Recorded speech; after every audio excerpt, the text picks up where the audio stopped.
Welcome back to part 2 of our series looking at the realities of women's basketball. Before we dive into the data today, I want to add a quick disclaimer and be completely transparent with you all about my own viewing habits. I have bias here. Recently, for a multitude of reasons, which we will get into later in the series, I have completely turned off the NBA. And that isn't just because my Brooklyn Nets are one of the worst teams in the league. I wish that was the only reason. But instead, I've been fully embracing and falling in love with the women's game, especially Unrivaled, which I'm so excited to talk about today. So yes, as a woman who absolutely loves this sport, I'm coming at this as a massive fan of what these players are building.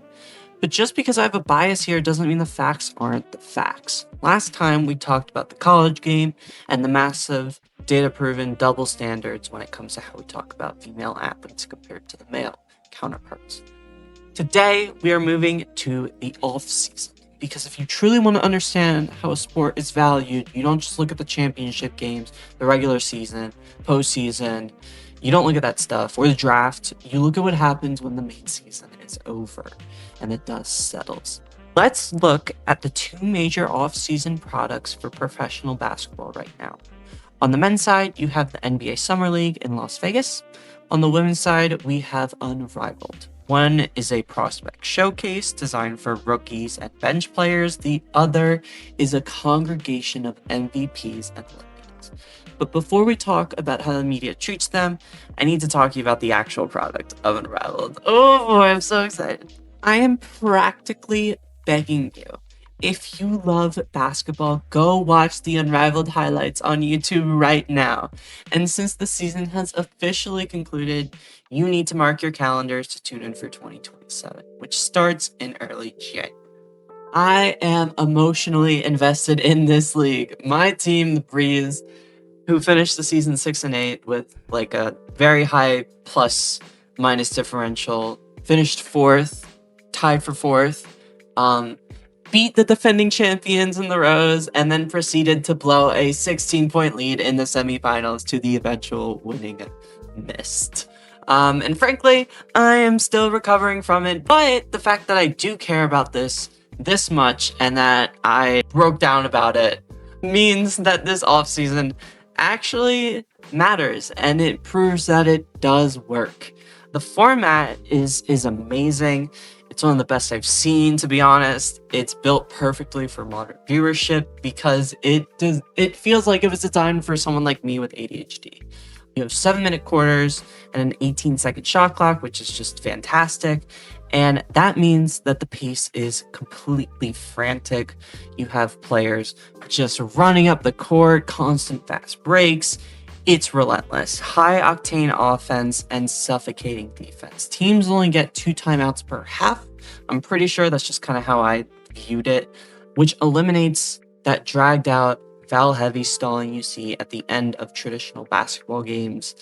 On top of that, the broadcasting structure respects your time. The games are roughly an hour long, and they are always packaged as double headers, making it incredibly easy to consume an entire night of elite sports.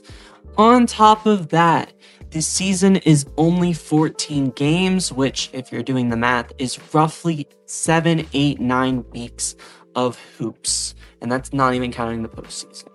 And here's the absolute best part. There are no commercials in the first or the fourth quarter. It is uninterrupted basketball.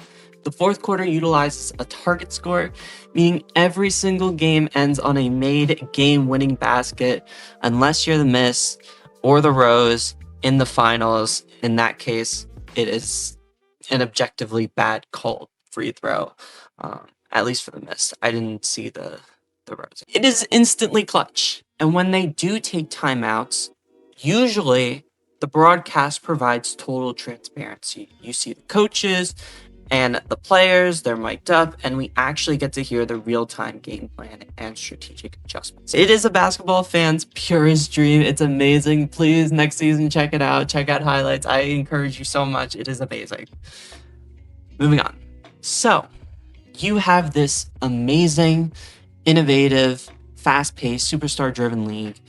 Naturally, the mainstream sports media covers it wall to wall, right? Wrong. The digital media presence and the credibility assigned to these two offensive leagues by mainstream networks is mind-boggling. Let me give you a perfect example. Last July, ESPN's First Take, led by Stephen A. Smith, who, sidebar, has like a $20 million contract being paid like a freaking player, ran a massive multi-desk segment covering a summer league matchup. The commentators were hyping it up, literally calling it epic basketball, and noting that courtside tickets were going for $2,500. Who is playing in this $2,500 epic matchup? Was it LeBron James, Steph Curry, Kevin Durant? No, it was Cooper Flagg, a highly touted number 1 pick. Absolutely, I can understand that. Going up against Bronny James. Now let's be objective about Bronny.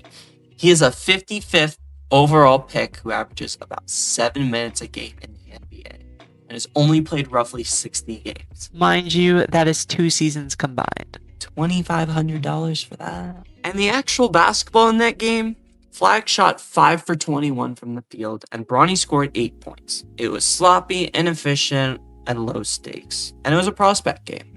Yet major networks dedicated premium morning show airtime to analyze every single dribble. Mind you, this is while the WNBA season is going on. Meanwhile, Unrivaled has top-tier talent playing high-stakes, innovative basketball, and when the media does talk about Unrivaled, it's usually to nitpick. After the very first week of Unrivaled this season, the internet was flooded with people pointing out that early viewership had a slight dip. Immediately, the trolls were in the comments screaming that it was a red flag and that the league was already a failure. Mind you, this is Super Bowl time, this is NFL playoff time. This is the exact same bad faith argument that we saw in the college game.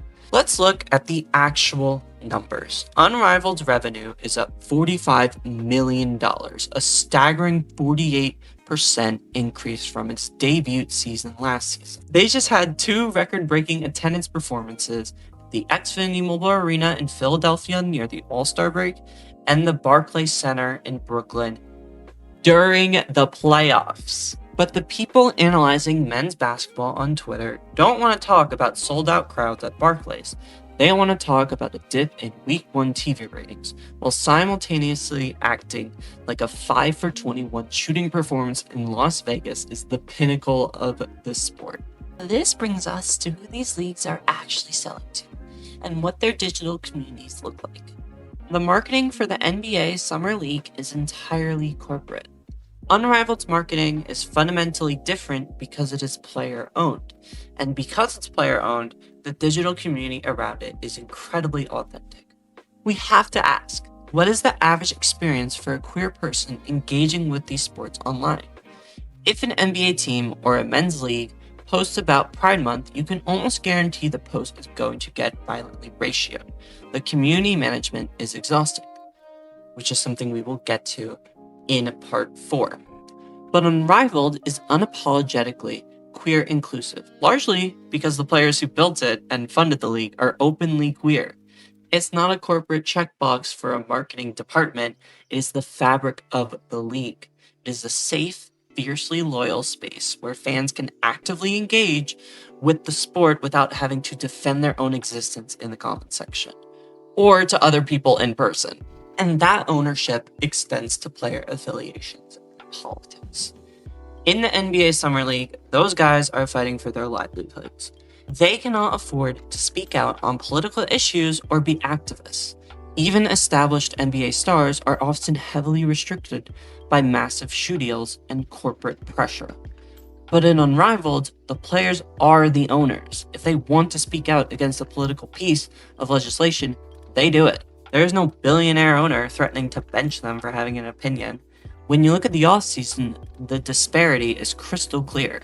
The men get primetime coverage and endless grace for sloppy basketball simply because they are men. The women build their own league, generate tens of millions in new revenue, pack out Barclays Center, and create an inclusive, player-empowered ecosystem, and they are still told it's not enough. The goalposts will always move, but the data, the revenue, and the community prove that the offseason belongs to the women. Next week, in part 3, we are going to look at the ultimate stage, the Olympics. Thank you so much for watching. Leave your thoughts down below, and I'll see you in the next one. Peace.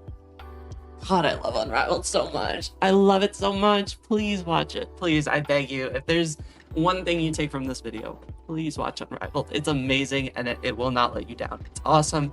Please check it out. Yeah, that's it. All right, see ya.